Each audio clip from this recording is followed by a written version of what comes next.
Let's talk about what's going on. First of all, feel your ankles. Do you feel any camber? No. Not here. This corner is the only corner that's flat. Okay, so we're used to having camber. This corner is flat. And here's what's going on when you approach this corner. So your brake zone is about where those trucks are. You're going to come off of your brakes going uphill. So my vector is going uphill. And now I'm going to try to demand turning out of my front tires. Guess what? It ain't there. So I'm going to understeer. But hold on, it gets better. Then the front end is going to drop, and now my front tires are going to seriously engage. Now I got oversteer. So that's where they have problems here. That's the reason that station is so far out, because they have wiped it out before. Okay, that's what this opening here is all about. So then the question gets into what is the best line. There's a lot of debate on it. The only way you're going to know with your car the way you drive is if you start running data. Because then you can break off the sector itself. I like to run a bit wide. I will run out about as wide as we are now, and then I'll start dialing in the car so that I start to get it lined up right to catch that curving, catch that apex curving right there, and it puts me right up to the wall on the outside track. Brian likes to hold the inside edge all the way around. It's different approaches for different cars. But this is one of the few cars that doesn't have pole is right there on the other side of the wall.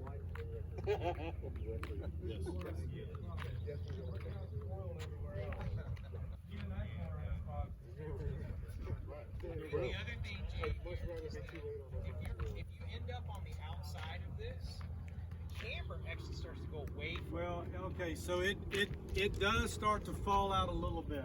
and it gets ripply right up here. If you get to the outside, side by side, I'm not sure if it's here, but side by side out here, you get ripply on the outside of this up here, car is going to get upsettled and the camber is going away.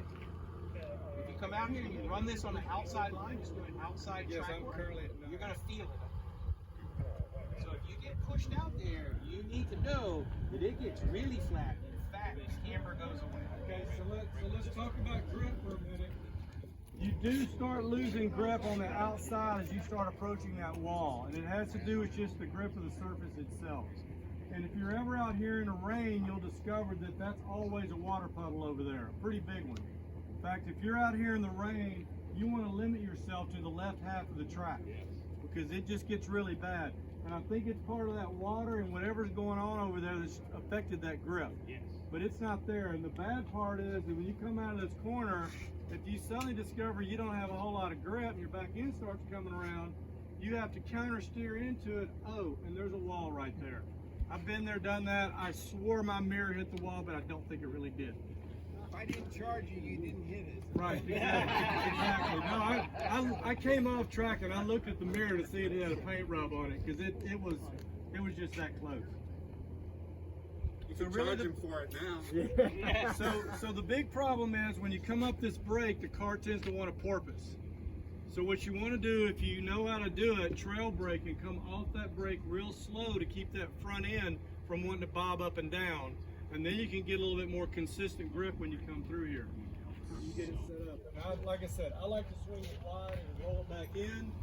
Some people like to hold it in all the way through. You get it?